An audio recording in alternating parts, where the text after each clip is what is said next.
Welcome to our YouTube channel A B education. तो आज हम लोग देखेंगे एक्सरसाइज 10B का क्वेश्चन नंबर सेकंड। देखिए क्वेश्चन नंबर सेकंड क्या, in adjoining figure ABCD is a parallelogram, जिसमें पैरेललोग्राम है तो in which angle DAB equal 80 degree और भी क्या दिया हुआ DBC इक्वल 60 डिग्री। तो हमें गेन करना है CDB, ध्यान से देखिएगा CDB गेन करना, ए एंगल गेन करना है और क्या गेन करना है ADB गेन करना है। तो देखिए मैं इसे 1 बाई कर गेन करता हूं। देखिए सॉल्यूशन लिखेंगे, सॉल्यूशन में चलेंगे। हमें पता है कि opposite angles of parallelogram are equal होता है। अपोजिट प्रॉपर्टी में क्या देखे थे कि opposite angles of parallelogram are equal. ठीक है, ये एंगल इसके इक्वल होता है और साइड भी एक दूसरे का इक्वल होता है, पैरेलल होता है। ठीक है, ये साइड इसके इक्वल होता है पैरेलल और ये साइड इसके इक्वल और पैरेलल होता है। ये प्रॉपर्टी में हमें जानने हैं, पता है हमें प्रॉपर्टी। तो देखिए तो एंगल जो ए हो जाएगा, एंगल ए जो होगा एंगल ए सी का इक्वल हो जाएगा।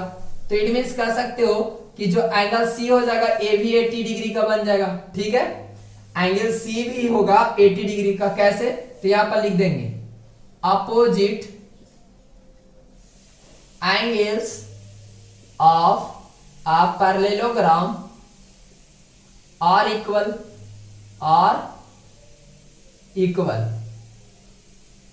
ये इक्वल होता है। ठीक है, तो ये तो पता हो गया हमें। अब देखिए ध्यान से, हमें गेन करना है ए एंगल। ए एंगल कैसे गेन होगा, तो चलेंगे इन ट्रायंगल किस में चलेंगे DBC में चलते हैं, DBC में चलेंगे। जब DBC में चलेंगे तो क्या लिखेंगे, एंगल DBC प्लस एंगल, देखिए ध्यान से, एंगल उसके बाद DBC लिख दिए, उसके बाद एंगल BCD, उसके बाद क्या हो जाएगा एंगल CDB हो जाएगा इक्वल 180 डिग्री। देखिए एंगल B, एंगल C और एंगल D, एंगल BCD। देखिए ध्यान से, उसके बाद कैसे हुआ तो लिख देंगे इसको बाद एंगल सम प्रॉपर्टीज के आधार पर हुआ ऑफ ट्रायंगल। इसके वजह से angle sum properties of triangle से ये 180 डिग्री हुआ। DBC, ध्यान से देखिएगा DBC 60 डिग्री है।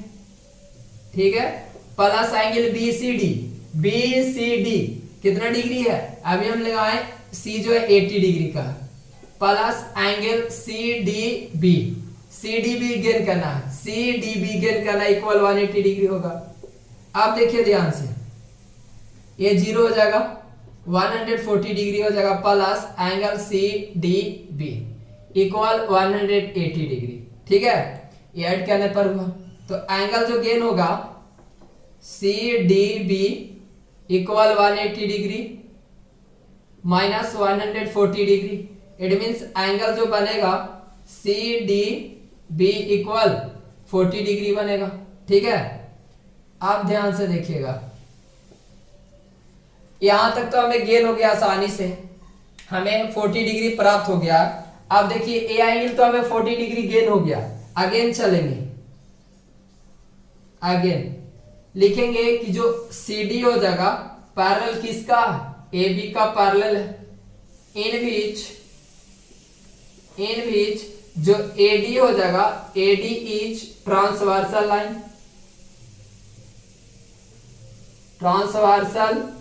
है, ये ट्रांसवर्सल लाइन है। और देखिए जब वो ट्रांसवर्सल लाइन हो जाएगा तो हमें पता है कि जो एंगल A और एंगल D इक्वल 180 डिग्री हो जाएगा। कैसे, तो को इंटीरियर एंगल्स के थ्रू होगा। ठीक है, को इंटीरियर एंगल्स के थ्रू। तो एंगल A तो एज इट इज मैं रहने देता हूं। एंगल D के लिए मैं क्या लिख सकता हूं, एंगल D तो देखिए तो बाइसेक्ट कर रहा है, दो भागों में बढ़ जा रहा है, तो इसको D के लिए क्या लिख सकते हैं, लिखेंगे एंगल D के लिए एंगल लिखेंगे ADB लिखेंगे प्लस ADB हो गया। उसके बाद लिखेंगे CDB लिखेंगे, CDB ये एंगल प्लस ये एंगल इक्वल 180 डिग्री। ठीक है, तो एंगल ए तो हमें 80 डिग्री दे चुका है, लिख देते हैं, प्लस ADB हमें ज्ञान क्या करना, ADB ज्ञान करना, तो एज इट इज मैं लिख देता हूं ADB प्लस CDB हमें 40 डिग्री आया इक्वल 180 डिग्री, राइट। अब देखिए क्या होगा सर, यहां पर देखिए 80 degree plus angle ADB plus 40 degree equal 180 degree, right. तो ये आ जाएगा 120 डिग्री, ये दो ऐड करने पर, plus angle ADB equal 180 degree, right. तो angle ADB equal 180 degree minus 120 degree, तो एंगल ADB इक्वल 0 और ये हो जाएगा 60। इट मीन्स ये एंगल जो ADB आया वो कितना डिग्री आया, 60 डिग्री आया, राइट। तो यही हमें आंसर हो गया, ठीक है। तो आपको जो दो एंगल गेन करना था CDB तो आपको 40 डिग्री आया, ADB आपका 60 डिग्री आया, ठीक है। हे गाइस, अगर वीडियो पसंद आए तो don't forget to hit on the bell icon, please like and subscribe, thank you.